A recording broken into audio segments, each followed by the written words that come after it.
hadalka guddoonka baarlamaanka Soomaaliya ku aadan baarlamaanka Soomaaliya oo kalsoonida kala noqday golaha shacabka ayaa ku soo aadaysa iyadoo dalka ay ka taagan tahay dood siyaasadeed la xiriirta in doorasho ay waqtigeeda ku dhacdo iyo in sida gudoomiyaha guddiga madax bannaan ee doorashooyinka qaranka Xaliimo Ismaaciil Xaliimo Yari ay baarlamaanka ka hor u sheegtay in loo baahan yahay waqti dheeraad ah si loo qabto doorashada. waxa kale oo ay ku soo aadaysa iyadoo dhawaan magaalada Dhuusamareeb ay xubnaha maamul goboleedyada ee dowladda federaalka ee Soomaaliya ay sheegeen in lagu heshiiyay in doorashada waqtigeeda lagu qabto. haddaba maxay tallaabadani uga dhigan tahay siyaasadda Soomaaliya? su-aasha iyo kuwo kale ayuu Maxamed Colaad Xasan wariyaha VOA waxa uu hordhigay Cabdirashiid Khaliif madaxa hay'adda cilmi baarista ee Heritage ee fadhigeeda magaalada Muqdisho. kaasi waxa uu ahaa Cabdirashiid Khaliif madaxa hay'adda cilmi baarista ee Heritage ee fadhigeeda Muqdisho isagoo oo ku sugan dalka Canada ayuu khadka telefoonka ugu warramay Maxamed Colaad Xasan. waad mahadsantahay Colaad. waxaan hubaa horta in maalmaha soo socda arrintan si fiican loo fahmi doono oo hadda waxa taagan weeye sida muuqata baarlamaankii waxay sheegeen ra'iisul wasaarihii iyo xukuumaddiisii inay kalsooni kala noqdeen. waxaa muuqata madaxweynihii inuu si degdeg ah u aqbalay go'aankaas una sheegay inuu ra'iisul wasaare soo magacaabi doono. waxaa ilaa hadda intaa uga hay ra'iisul wasaarihii weli ma hadlin, inkastoo wasiirkiisa arrimaha gudaha uu hadlay oo aadna u dhaleeceeyay wixii maanta baarlamaanka ka dhacay. marka Dhuusamareeb waxaa lagu soo heshiiyey ku saabsan dadka in la isku aruuriyo maaragtay doorasho iyo heshiis lagu yahay waqtiga dhacdana laga shaqeeyo. xukuumaddii saldhigga u ahayd dalkan meesha u dhaqaaqi lahaa baa xilkii maanta maaragtay laga xayuubiyey ama maxaa la dhahaa daldalaad siyaasadeed lagu sameeyey. marka waxaasoo dhan waxay muujinayaan maalmaha soo socda horta in la fahmo adduunkiiyo dayn cafis iyo Soomaali hore u socota iyo maxaa la yiraahdaa dhaqaale in maaragtay dawladda lagu qabo iyo amniga laga caawiye iyo saameyn bay ku leedahay. ugu weynna waxa weeye hadda waqti ra'iisul wasaare iyo xukuumad ayadoo November baarlamaan in soo doorto loo baahan yahay xilka laga qaado ma tahay. waxaasoo dhan waa su'aalo u baahan maalmaha inay soo tartaraan, laakiin xaqiiqada muuqata waxa weeye baarlamaankii iyo madaxweynihii oo ra'iisul wasaaruhu uu ku tiirsanaa inay muujiyaan inaysan kalsooni u qabin oo ay ka tashadeen. taas maanta waa muuqata. markaad fiiriso madaxweynaha iyo ra'iisul wasaaraha muddaba waxaa lagu ammaanayay oo dadka siyaasadda falanqeeya ay sheegi jireen inay yihiin labadii qofood ama ra'iisul wasaarihii iyo madaxweynihii muddooyinkii u dambeeyey soo maray Soomaaliya oo aan diriirin ama khilaaf ka dhexaynin, inkastoo maalmihii u dambeeyey uu shakigaa jiray. marka maxay uga dhigan tahay legacy ama magaca oo ay markii hore ka dhex sameeyeen bulshada Soomaaliyeed inay yihiin dad aan iskhilaafin oo aan kala tegin? horta madaxweynuhu 3 sano wuxuu ku celcelinayay markii la weydiiyo guulaha ay gaareen la weydiiyo aniga ra'iisul wasaaraha ismaan khilaafin buu horta waxay u ahayd halhays oo ahayd oo guusha ugu weyn oo madaxweynuhu u sheegto waxa ugu horeeyay xukuumad iyo madaxweyne aan iskhilaafin baan keenay oo shaqadii la rabay si ay u qabtaan. maanta marka tiibaa timid waana waxa loo qaateen inay timaado haddii siyaasad baa laga shaqeynayaa war wadadan marna iyo tan markaban gadanna iyo diyaaradan gadanno iyo baabuuran gadanna la isku qaban karaayo. labadaas fikradood ay sax noqon karaan. marka inay iskhilaafaan horta wax lala yaabo maahan. madaxweyne kasta iyo ra'iisul wasaare kasta oo iskhilaafi jireen badanaan madaxweyneyaasha hadda u dambeeyey 3 ahaa midaba 4 ra'iisul wasaaruhu maray. marka meesha ka khusaysa iyaga waxa weeye arrintaana waxaa loo fasiran karaa laba kaclayntii nabad iyo nolol oo inay boorka iska jafaan oo laba kacleeyaan oo guul iyo horay socod ay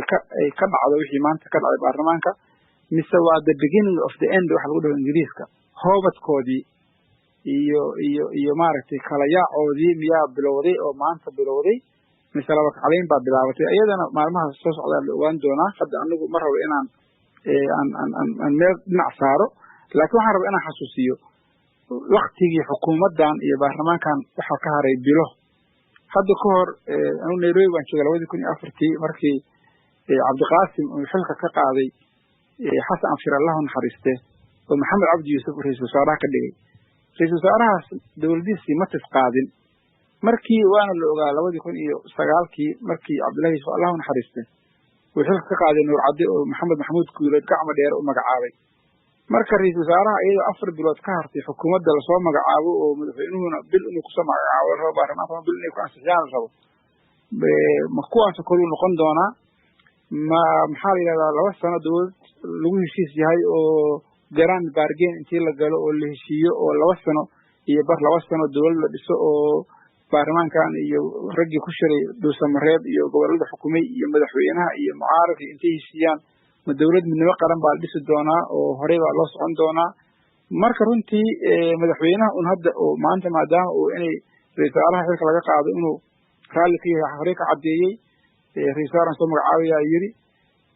asagii marka maanta banooni asagoo hor yaala laba wadaan u furan oo inay dawisha ay ka burburaan oo maaragtay ay ka burburaan maadaama nabadii nololkiisii hadda ay maxaa la dhahay runtii hadda ay tarar weyn u soo dhaxgalay marka ra'iisul hadii baarlamaanka uu ka dhaxqaaday ama inuu laba kacaleeyo hadda banooni arba hor yaala banoonigaas waxay ku xiran tahay baarlamaanka si uu la shaqeeyo waxay ku xiran tahay maamul goboleedka uu la shaqeeyaan waxay ku xiran tahay mucaaradka si uu la shaqeeyo waxay ku xiran tahay sulafkiisa arrinta uu cayaaro marka runtii khayre in la galay asoo waliba maqal hadda Dhuusamareeb ku maqan la galay oo wasiiradiisa sida dhaqaar sheegayna waa run oo laga shaqeystay oo la xalay laga shaqeysanayay in maxaa la yiraahdaa ra'iisul sidiisaba iska yahay hadda madaxweyne iyo baarlamaan ay isku hawoognayn diin aan maaragtay aan qolof lahayn uu yahay oo markii la rabo la qalan karana horena waa loo ogaa maantana waa cadaatay marka runtii dalku uu xaalad cusub u galay laba kacaleena dadka gacanta ka shaqeeya siyaasadda gacanta hadda ku haya madaxweyne u horeeya waa isku day karaan ama waa u bedeli karaan inay hoobadkoodii ay noqotaan waa dhici karta waxa ugu dhibaatada ugu daran haystaan waxa weeye Soomaalidu khilaafka si loo maareeyo aan aqoon iyo waqtigii dhamaaday oo qof kasta nafsi ku hayo marka waa loo joogaa wixii soo baxay laakiin runtii bulshada caalamka iyo shacabka iyo dawladnimada uma fiicna in maxaa la yiraahdaa la istadejiyo ra'iisul maqal la boogsiyo hadii codkii iyo xildhibaanadii ay badankooda ay diidan yihiin sida muuqatan hadda dad badan baa runtii ra'iisul iyo xukuumadda ku kacsanaa laakiin miyirka iyo isku turidda iyo kala xishoodka iyo kala sariigashada baad siyaasadda iyo dawladnimada u baahan tahay laakiin ninkii chance laga helaba hadii maaragtay la daldalo runtii macnaha dad aan isku wada kalsoonayn baa mustaqbalka ka soo baxayo oo runtii maalinba shil ka saaran waa gartay marka ugu dambeyntii maamul goboleedyada waa madaxdoodii waa tan dawladda kula shiray Dhuusamareeb doorasho lagu heshiiyey hadda xukuumadii waa la riday iyaga maxay kula tahay tallaabada ay qaadan karaan mar haddii xaaladda isbedeshay anagu hadda macadka heritage ahaan ayaan dhow talaan soo saarnay waxay ahayd ama doorasho heshiis lagu yahay noocay rabta ha noqotee hal la boogsiyo waqtigeeda ha lagu qabto oo ha laga wada shaqeeyo oo yaan loo kala ama dawlad midnimo qaran ha la dhiso ra'iisul macnaha ama madaxweynuhu meesha ka tago ama ra'iisul wasaaraha meesha ka tago cid rabta ka tagto ama ha loo daayo ha loo cusboonaysiiyo ayagoo raali looga yahay ha loo daayo inuu shaqada wada laakiin waxaan qabta la yiraahdo hadda marka weli tii waa taagan tahay ama doorasho sidii lagu qaban lahaa dadkan